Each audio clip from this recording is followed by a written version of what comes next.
안녕하세요. 오늘 나는 솔로 29기 최종화가 방영되는 날이죠. 지금 5시간도 안 남았는데 부랴부랴 찍어서 올립니다. 최종화에 앞서 오늘 내용 예측, 그리고 29기의 영웅식님에 대해서 제 나름 연구 탐구 한번 해보려고 합니다. 이분이 얼마나 대단한 양반이냐면, 제 개인적으로 제가 10년 동안 왕상으로만 해왔던 유튜버를 안전뱅이 생활을 접고 유튜브를 시작하게끔 이렇게 세워주신 분입니다. 예, 제 개인적으로 아주 흥미로운 분이고요.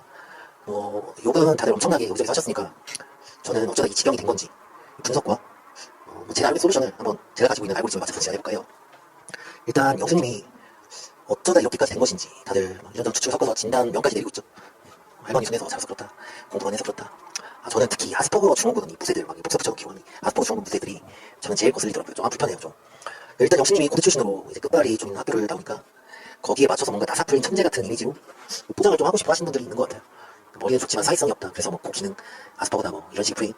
근데 저는 그런 프레임에 전혀 동의도 하지 않고 아스퍼거 증후군은 더더욱 동의하지 않습니다.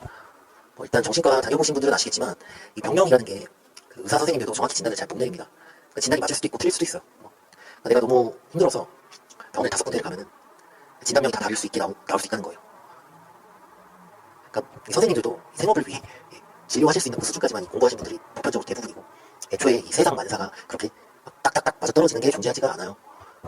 잘 모르는 일반인들이 이해하고 잘 받아들일 수 있게끔 정리를 해놓은 것 뿐이지, 이건 여기까지다, 저기까지다, 이런 식으로 일반인이 막 확정 보장 찍을 수 있는 게 없다는 말이에요.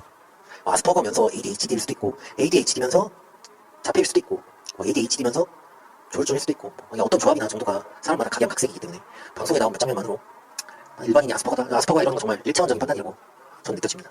저는 이 아스퍼거, 거창하게 아스퍼거라기보다는 약간의 조금의 자폐 성향이 조금은 있는 분이라고 생각을 하거든요. 아스퍼거도 이게 뭐 자폐 범주 안에 있었던 거라 당연히 겹치는 부분도 있고, 어찌됐든 그래서 그런 건지 몰라도 지금 이 아스퍼거는 뭐 폐기됐다고 해요. 사용하지 않는다고 합니다. 그리고 이 성향이 조금 있다, 뭐 진단명을 확정 짓는 건 완전 다른 이야기죠.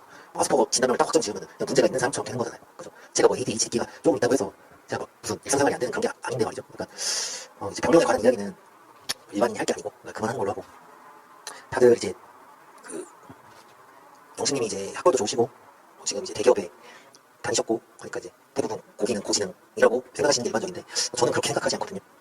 그러니까 정확히 말하면 지능, 능지라고 말하는 이 형제일 것이, 어릴 때 학교에서 문제 몇 개 풀고 당신은 IQ 150입니다, 당신은 170입니다, 삐빅, 이런 성질 것이 아니라고 저는 생각을 하는데요. 그러니까 뭐 예를 들면 컴퓨터로 예를 들면 우리가 CPU만 좋다고 컴퓨터가 좋은 게 아니잖아요.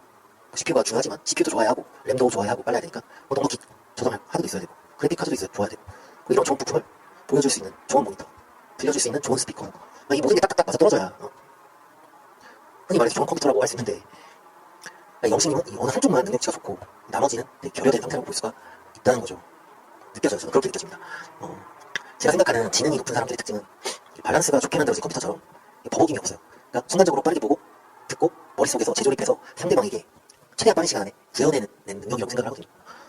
대부분 그 재능론을 많이 거론하는 예체능에서 이런 사람들이 많이 보이죠.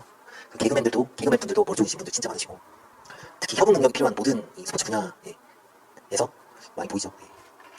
이런 사람들의 특징이 그 공부는 못해도 잔머리가 아주 잘 돌아가는 데 있는데, 이 잔머리라는 게 BI 언어라 그렇지 임기응변이 뛰어나다는 이야기고 사물을 통찰하는 능력이라고 볼 수도 있거든요. 근데 영식님은 이 능력이 아주 떨어지는 걸로 보입니다. 지금 이게 영식님이 가장 시청자들에게 기괴하고 낯설게 느껴지는 포인트가 그 입력 출력이 사람들 기준, 보편적 기준에서 일정치가 않다는 거예요. 그러니까 이게 무슨 말이냐면, 보편적으로다가 사람들은 1 더하기 1이 2가 된다는 걸 누구나 알고 있어서 1 더하기 1에 대한 질문을 하면은 2라는 대답을 기대하고 질문을 던지죠.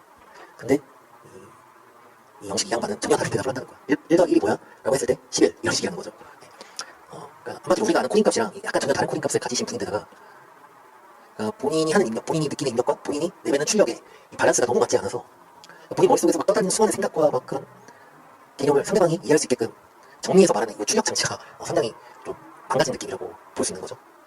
이게 어떻게 보면은 개인적으로는 영신님이 고대를 들어갈 정도의 특출난 능력치가 있어서 이 언밸런스한 문제가 더 벌어지고 커졌을 수도 있다고 개인적으로 생각합니다.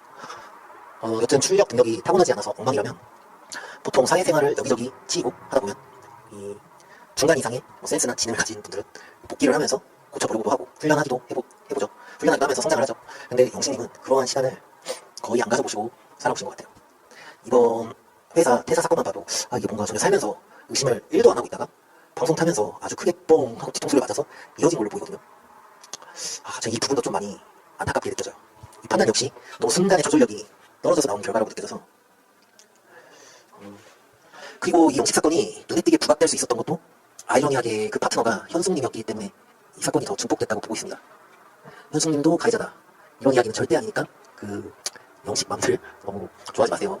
미완분 보고 영식님 문제 없으신 분인데 편집 이상하게 해서 그러네, 현숙이 과하게 대응했고 영식은 원래 착한 사람이야 라고 하시는 분들, 진짜 적당히 하세요. 적당히 하십시오. 공감합니다. 그렇다면 왜 현숙이어서 증폭이 됐다고 생각하느냐. 현숙님 역시 영식님처럼 일정 부분에서 예민도가 일반인보다 조금 높은 유형의 사람으로 보이기 때문인데요. 그 영식님과 차이점이라면 현숙님은 그래도 사회화에 문제가 없는 분으로 보이거든요. 똑같이 예민도가 높지만 남에게 그걸 쏟아내거나 티내는 타입이 아니라 속으로 삼키는 타입이시고, 그만큼 내면에 그 데미지가 쌓이는 유형으로 보입니다. 그래서 그런지 그 현숙님 처음 등장할 때 보면 조금 막 위축이 된 바이브가 느껴지거든요. 반대로 영식은 똑같이 예민도가 높지만 그 본인만의 연산이 돌아갈 때 숨길 수 없는 얼굴 표정, 하고 싶은 말과 행동이 생각나면 이게 상황에 맞든 안 맞든 바로바로 실행해버리는 그 빠꾸 없는 알고리즘이 이 현숙님과 너무 극상성이었다고 할 수 있는 거죠. 그러니까 우리가 편집된 장면만 보니까 현숙님이 좀 말이 세게 했나 생각하는 사람도 있을 거지만, 물론 저는 그렇게 생각하지 않아요. 그 현숙님이 영식님이랑 계속 엮이는 그 순간 내내 현숙님은 계속 내면에 데미지가 쌓여가면서 맞춰준 거죠. 근데 그런 순간까지도 영식은 1도 눈치를 못 채고 있었던 거고, 그래서 현숙님이 딱 아침에 불러내서 거절 의사를 내리쳤을 때도 영식님은 전혀 데미지 안 받은 척도 나섰지만 이게 데미지를 사실은 존나 받은 거예요. 저 행동은 예를 들자면 이런 거거든요. 사람들 많은 데서 바닥이 미끄러워져서 슬랩스틱 한 번씩 한 경험 있으시죠? 사람들이 보통 이럴 때 어떤 방어 기제를 펼칩니까? 그 자빠지자마자 데미지 없는 득불뚝 일어나버리죠. 영식님은 현숙님이 거절한 걸 아마 전혀 예측 못하고 있다가 맞았을 확률이 커요. 예측 못했다는 건 그만큼 상황이 바뀔 때 느껴지는 미묘한 흐름, 공기, 분위기를 감지하는 능력이 떨어진다는 이야기겠죠. 그렇게 거절을 했고 쿨하게 대답했지만 이때부터 영식님의 그 망가진 알고리즘이 작동하기 시작했고 상황이 걷잡을 수 없이 흘러가게 되는 겁니다. 이미 여기서부터는 미리 영식님이 짜놓은 코딩에서 그 벗어난 형태에서 돌아가는 알고리즘이라 본인 스스로도 예측을 하지 못해요. 그러니까 그냥 태어났을 때 입력값 그대로 행동을 하기 시작하는 거죠.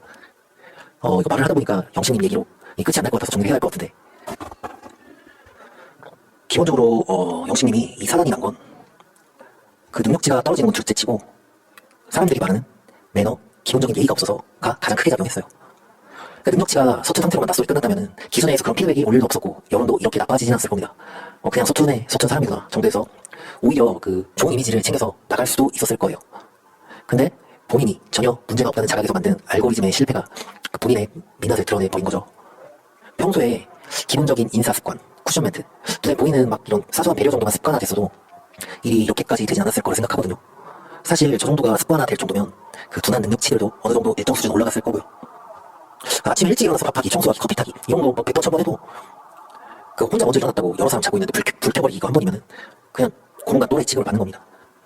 그리고 막 암만 막 좋은 마음으로 호감 표현하겠다고 사람을 불러내도 불러내는 과정에서 손으로 까딱까딱 반말인지 존댓말인지 그런 반말에 가까운 그런 말투, 그리고 분위기나 타이밍이 영어가 아닌데 이거 불러내면은 불러내서 아무 말도 안 하잖아요.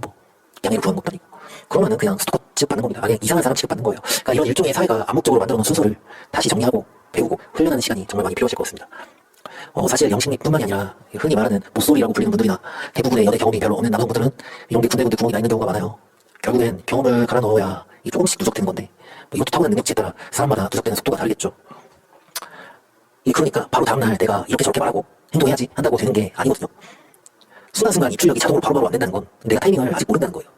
이 타이밍이 준비가 안 된 경우에는 뭘 보여주려고 하지 마세요.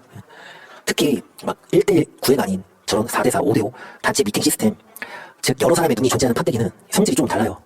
이 부분에 대해서는 나중에 또 콘텐츠로 만들겠습니다. 여튼 낯설 같은 포맷은 애초에 본인 체급을 증명하려고 나오는 판때기이지 저기서 내가 뭐 무슨 임기응변이나 순간적으로 무슨 멘트, 행동을 해서 결과를 바꿀 수 없습니다. 결과를 바꾸기 어려워요. 대부분 여자들 첫인상 선택이 남자 쪽 거부가 없는 한 계속 이어집니다. 하향 선택하지 않아요. 그러니까 제발 본인 이미지 날려먹는 똥꼬쇼 같은 거 하지 마세요. 제발. 이게 보통 사람 포지션이라도 지켜야지. 여기가 끝이 아니잖아요. 나가서 이어질 수도 있는 거고 다른 판때기도 있는 거고. 근데 왜 본인 스스로 모질이를 만든 거예요? 제가 한 말은 입 다물고 가만히 있어서 본인에게 온 기회를 날려버리라는 건 아니고 엉뚱한 데에 힘을 쏟지 말라는 이야기예요. 정리하자면 특별한 센스가 없으면 이 경험 누적치를 엄청나게 쌓아야 한다. 그리고 그 경험을 나노 단위로 분석해서 본인만의 최적의 템플릿을 만들어야 한다. 그 템플릿이 만들어지지 않았다면 절대 서두르거나 오버하지 말아야 한다. 그 오버하지 말라는 게 알파남 흉내내서 막 차도남 이미지로 그런 거 어거지로 풍기라는 게 아닙니다. 그냥 혼자 앞서 나가지 말고 상대방 발걸음 속도에 맞춰서 맞춰가라는 이야기예요. 더하지도 빼지도 말고. 근데 요즘 한국 여성분들은 좀 대접받는 게 오해되는 경우도 많으니까 저렇게 맞추기만 하면 좀 재수없다고 느낄 수도 있어요. 그래서 그런 명분을 주지 않으려면 기본적인 매너랑 예의는 꼭 지키자. 그리고 이 정도 떡밥에 반응하는 피사체만 좋은 결과로 이어질 가능성이 높다. 이걸 아셔야 됩니다. 이게 뭐 간단하고 쉬워 보여도 그 못쏠 분들한테는 쉽지 않을 겁니다. 이 덜어내고 조절한다는 게 이게 쉽지 않을 거예요. 못쏠 분들은 말을 잘 하려는 스탠스보다 하지 않아야 할 말, 행동을 먼저 제거하는 게 우선입니다.